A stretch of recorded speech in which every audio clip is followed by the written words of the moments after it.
everybody, and welcome to another episode of AC Jones Kitchen. You guys had some fantastic requests over social media about what types of recipes I should do in this next season of AC Jones Kitchen. And I got a lot of requests for pumpkin recipes and soup recipes, and surprisingly, keto recipes as well. So that'll be an interesting challenge moving forward. So thank you guys so much for those suggestions. Please keep them coming in on Facebook, Twitter, and Instagram. Let me know what you guys want to see. I would love to attempt some of the recipes that you guys want me to make. Now today, I'm going to do a recipe that I worked on a long time ago, but I haven't had the chance to share with you guys yet.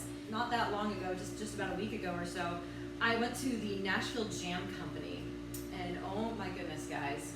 If it's one thing I love, and it reminded me how much I loved them, it's biscuits. I love biscuits. All kinds of biscuits, any kind of biscuit, anything like a biscuit. It just sort of rekindled my love for biscuits at the Nashville Jam Company. And so I wanted to come back here and share my biscuit recipe with you guys. So this recipe is more of a drop biscuit recipe. So rather than rolling out the biscuits and cutting them out with a pastry cutter, I'm actually just going to take them, and I have a disher that I'm going to scoop them out with into the cast iron skillet. So let's get started on making these biscuits here. I'm starting out with 2.5 cups of all-purpose flour in my big old bowl right here, big old mixing bowl. And then I usually add the leaveners. Now, I use both baking soda and baking powder for this recipe. It's going to be 1 tablespoon plus 1/2 teaspoon of baking powder, and then 1/2 teaspoon of baking soda. And that all goes right in here with the flour. So pour that in. There we go. Then to that, you're going to add 1 teaspoon of salt. To that, you will then add 1 tablespoon of sugar, just regular granulated white sugar. And then with that, you're going to add 1/4 cup of unsalted butter. Okay, unsalted butter, I like to sort of cut it up into these little cubes. That makes it very helpful for what we're going to do next as we work with this flour mixture here. Next, I'm going to add 1/4 cup plus 2 tablespoons, so 1/4 cup plus 2 tablespoons of vegetable shortening. And I need that to be cold along with the butter. The butter should be pretty chilled as well. And when I say chilled for the shortening, I do actually keep it in a cup of ice water until I'm ready to use it. Since the shortening is fat, it will just sort of float to the top. It'll be really easy. You can just scoop it out of that ice cold water and pop it right into the flour mixture here. So pull that cold shortening out, and you just take the little chunks of it and put that into the flour mixture. So after you have your flour mixture, your leaveners, your salt, and your sugar all in this bowl together with your 2 types of fats, your shortening and your unsalted butter, you're going to take a pastry cutter, or if you don't have one of these, you can use 2 forks, 2 knives. You can even use your fingers, but make sure you keep your fingers cold, because what we want to do is we want to incorporate the fats into this flour mixture, and we want to sort of give it a grainy or sandy texture. There we go, I think that's about right. So once your fat is fully incorporated into your flour mixture, it sort of has this grainy texture to it, we are ready to add the buttermilk. This is 1 3/4 cup of buttermilk. You just sort of slowly incorporate it here into this flour mixture. I just like to sort of try and distribute it as evenly as possible. And then I take my rubber spatula scraper and just very gently incorporate this. You don't want to over mix it too much.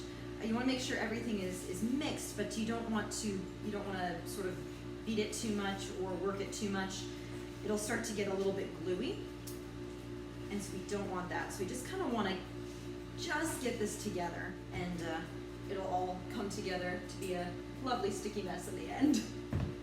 So I'm going to prepare my pan here, and I'm going to prepare the oven to get ready for these biscuits, these drop biscuits to go in. So first off, I'm going to preheat my oven to 425 degrees Fahrenheit, and then I'm going to prepare my cast iron skillet. So let me go get that. I believe this one is an 8-inch round, so it's not too big. If it's larger, you can fit more biscuits in it, but I like my biscuits to be nice and close to each other so they stay nice and soft on the edges.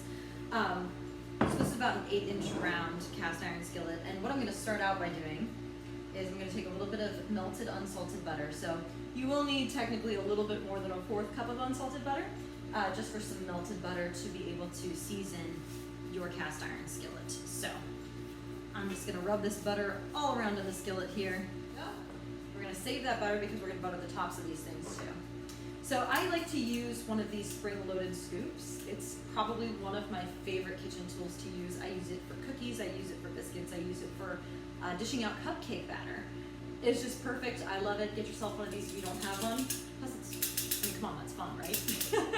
So I'm gonna dish out these biscuits here.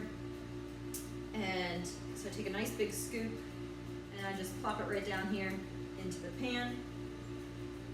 All right, so after you have your biscuits dished out, what I like to do is I like to shape them just a little bit. A lot of drop biscuits that you see will sort of be rounded up at the top, but I like to sort of flatten them out and then add a little bit of the butter on top. So what I do is I just dip my fingers into some ice cold water and I can kind of pat down the tops. I like to make them nice and flat on top like a cutout biscuit would be, except these are not quite that.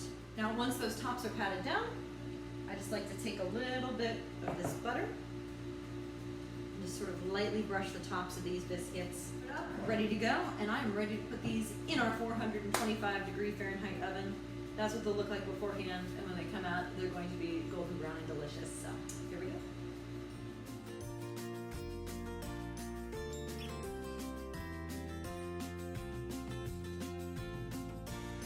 So one of the things that I love about this biscuit recipe is that you can take the base recipe and add in whatever you want to it. So I've made savory biscuits before where I've added herbs and garlic and cheese, and you sort of have more of a dinner roll type biscuits. Or you can add, I don't know, you can add cinnamon, you could add dried fruit and nuts, but whatever you want to do with these biscuits, have fun with it. But once they are consumable temperature, you can crack them open, put some butter on them, put some jam on them. My personal favorite is honey. Let me know your favorite way to enjoy a biscuit in the comments below. Make sure to subscribe to my YouTube channel, and you can follow me on Facebook, Twitter, and Instagram at AC Jones Music. Until next time, happy biscuit making, and I'll see you again on AC Jones Kitchen.